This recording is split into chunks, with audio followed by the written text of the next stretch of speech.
This video contains news and analysis related to a recent terror attack in Kashmir. The content may include sensitive visuals and discussions that could be distressing to some viewers. Viewer discretion is advised. We strongly condemn all forms of violence and terrorism. The purpose of the content is solely to inform and create awareness based on verified reports.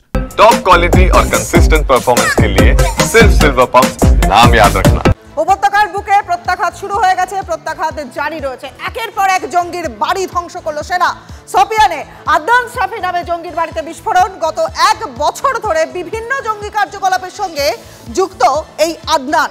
ত্রালে বিস্ফোরণে উঠল জেশ জঙ্গি আমিরের বাড়ি। আমির নাজিরের নামও জঙ্গিদের খাতায় উঠেছে অনেক আগেই। জঙ্গিদের বাড়ি উড়িয়ে স্পষ্ট বার্তা দিল এবার ভারত। প্রত্যাঘাতের বার্তা জঙ্গিদের পৌঁছে দিতে তৎপর সেনা।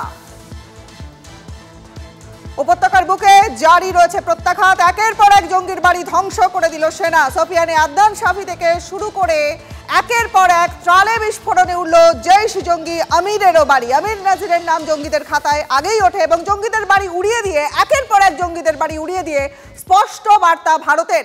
সেনা যে তৎপর রয়েছে, প্রত্যাঘাতের বার্তা দিচ্ছে সেনা, জঙ্গিদের কাছে সেই বার্তা পৌঁছে দেওয়া হলো।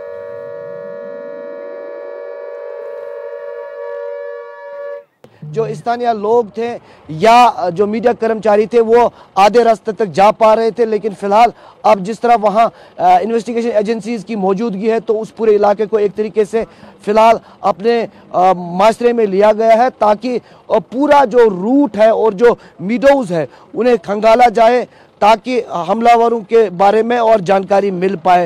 वहीं दूसरी तरफ लगातार ओवरग्राउंड वर्कर्स पर शिकंजा तेज किया जा रहा है। करीबन 1800 लोगों को क्वेश्चनिंग के लिए बुलाया। जो स्थानीय लोग थे या जो मीडिया कर्मचारी थे वो অ্যাকশনে নেমেছে সেনা। উত্তর কাশ্মীরের বান্দিপোরায় আরো এক জঙ্গির বাড়ি উড়িয়ে দিল সেনা।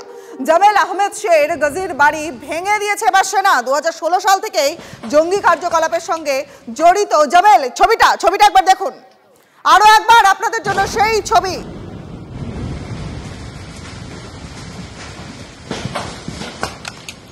উত্তর কাশ্মীরের বান্দিপোরার ছবি। বান্দিপোরায় আরো এক জঙ্গির বাড়ি গুড়িয়ে দিল সেনা। জামেল আহমেদ শের গজির বাড়ি ভেঙে দিল সেনা। টিভি9 বাংলা এক্সক্লুসিভ সেই ছবি দেখানো হচ্ছে আপনাদের। 2016 সাল থেকে এই জঙ্গি কার্যকলাপে জড়িত এই জামেল। উত্তর কাশ্মীরের বান্দিপোরার ছবি দেখছেন এই মুহূর্তে। বান্দিপোরায় আরো এক জঙ্গির বাড়ি গুড়িয়ে দিল সেনা। हम गलत नहीं है, हम बिल्कुल हिंदुस्तानी है, देशभक्त इंसान है। हमारा कोई भी टेररिस्ट अल्लाह कसम। বান্দিপোরার ছবি দেখছেন এই মুহূর্তে। বান্দিপোরায় জঙ্গির বাড়ি গুড়িয়ে গেল সেনা, উড়িয়ে দিল জঙ্গির বাড়ি, সেই ছবি দেখছেন। अल्लाह कसम। আদিল ঠোকরের পর আরো এক লস্কর জঙ্গির বাড়ি গুড়িয়ে দিল সেনা। জম্মু কাশ্মীরের কুপওয়ারাতে গতকাল সন্ধ্যাতেই লস্কর জঙ্গি ফারুকের বাড়ি উড়িয়ে দিয়েছে সেনা। স্থানীয় সূত্রের খবর পাওয়া যাচ্ছে এই যে লস্কর জঙ্গি ফারুক, সে বর্তমানে কোথায় লুকিয়ে রয়েছে পাকিস্তানে।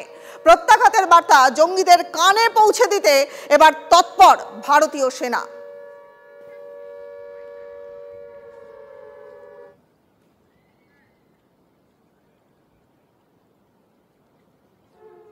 आदिल ठोकरेर पर एबार जंगी इंसान है। हमारा कोई भी टेररिस्ट सिस्टम से कोई लेना देना नहीं है।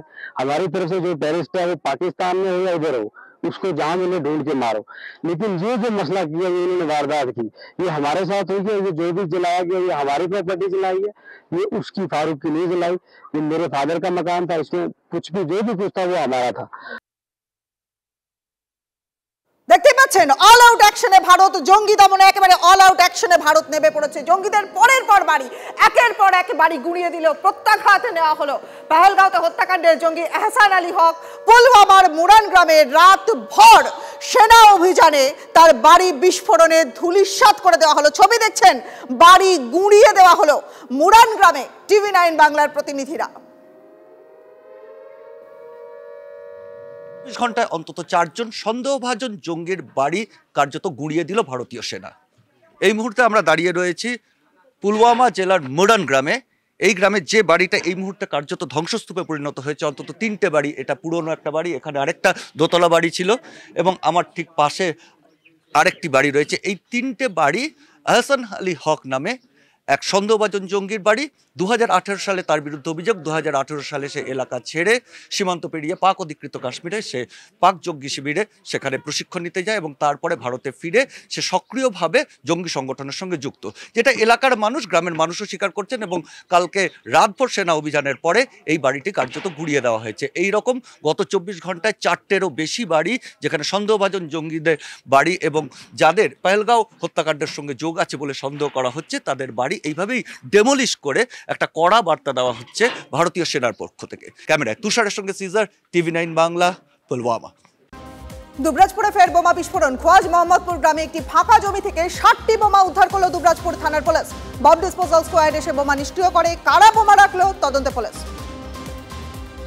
আসানসোলে গুলিবিদ্ধ ব্যবসায়ী, বার্নপুরে চাষাপট্টিতে জমি ব্যবসায়ীকে গুলি দুষ্কৃতীদের। হীরাপুর থানার কাছে গুলিবিদ্ধ জমিকার বাড়ির নাম ইরফান মুস্তাক। সংকটজনক অবস্থায় দুর্গাপুরের হাসপাতালে চিকিৎসাধীন ব্যবসায়ী। কি কারণে গুলি, কারা গুলি করলো ব্যবসায়ীকে খতিয়ে দেখছে পুলিশ। ফুলবাগানের বাড়ির ছাদ থেকে উদ্ধার ব্যবসায়ী রক্তাক্ত দেহ। দেহর পাশে উদ্ধার লাইসেন্স প্রাপ্ত রিভলভার। তার মোবাইল থেকে উদ্ধার একটি ভিডিওয় তিনি বলেছেন তার মৃত্যুর জন্য কেউ দায়ী নয়। ব্যবসায়ীর ক্যান্সার ছিল, চলছিল কেমো। সদ্য তার স্ত্রী প্রয়াত হন। মানসিক অবসাদ থেকেই আত্মহত্যা বলে অনুমান। কাজ ছেড়ে পুকুরে স্নান করতে নেমে জলে তলিয়ে ঘাটালে এক শ্রমিকের মৃত্যু। মুর্শিদাবাদে 3 পরিযায়ী শ্রমিক মনোহরপুরে কাজ করতেন। কাজ শেষে রোজকার মতোই পুকুরে স্নান করতে নামেন 3 জনই। বাকি 2 জন জানিয়েছেন জলে আরেকজনকে তারা খুঁজে পাননি। রাতে মাছ ধরার জাল নামিয়ে দেহ উদ্ধার করা হয়। রাতের তাপমাত্রা 5 ডিগ্রি কমিয়ে দিল ঝড় বৃষ্টি। আগামী 4-5 দিনে আরও ঝড় বৃষ্টির পূর্বাভাস। ঘন্টায় 60 থেকে 70 কিলোমিটার বেগে ঝড় বইতে পারে। কাল পূর্ব বর্ধমান, পশ্চিম মেদিনীপুরে ভারী বৃষ্টি হওয়ার ইঙ্গিত। আপাতত তাপপ্রবাহ ফেরার আশঙ্কা নেই, তবে ঝড় বৃষ্টিতে সবজি চাষে ক্ষতির আশঙ্কা রয়েছে। আজ উত্তরবঙ্গে বিক্ষিপ্ত ভারী বৃষ্টির পূর্বাভাস।